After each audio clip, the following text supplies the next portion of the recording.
Praise lord. దేవుని వాక్యం నుండి మత్తయి సువార్త 9వ అధ్యాయం 33వ వచనం చదువుకుందాం.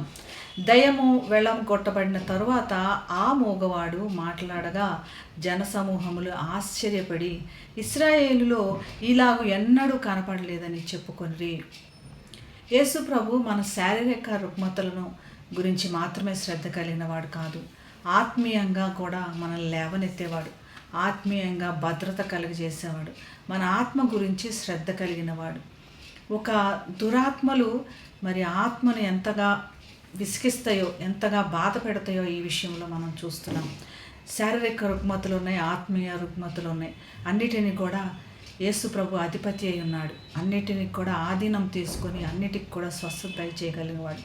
ఇప్పటి వరకు ఎన్నో సందర్భాల్లో యేసు ప్రభు శారీరకమైన స్వస్థతలు కలుగజేశాడు.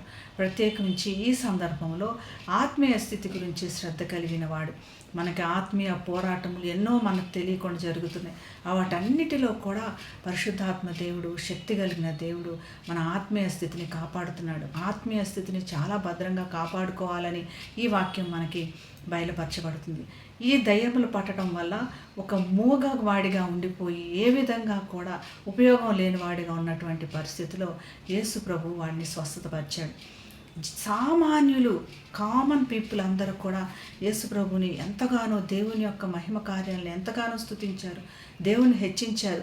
కానీ అంతా మాకు తెలుసు, మేమే అధిపతులము, మేమే అధికారులము అనుకున్న వారు మాత్రం గ్రహించలేకపోయారు, తిరస్కరించారు. దయ్యములకు అధిపతి అన్నాడు. మరి మనం ఏ పరిస్థితిలో ఉన్నాం? దేవుడు మన ఆత్మని పరిరక్షిస్తూ కాపాడుతున్న పరిస్థితిలో మొదట మన ఆత్మీయత గురించి శ్రద్ధ కలిగి ఉన్నామా? మరి రెండవదిగా మరి యేసు ప్రభు మన పట్ల చేసిన గొప్ప కార్యంలో నిర్లక్ష్యం చేస్తున్నామా? అవి లేదా దేవుని యొక్క మహింపరిచే విధంగా ఉంటున్నాయా?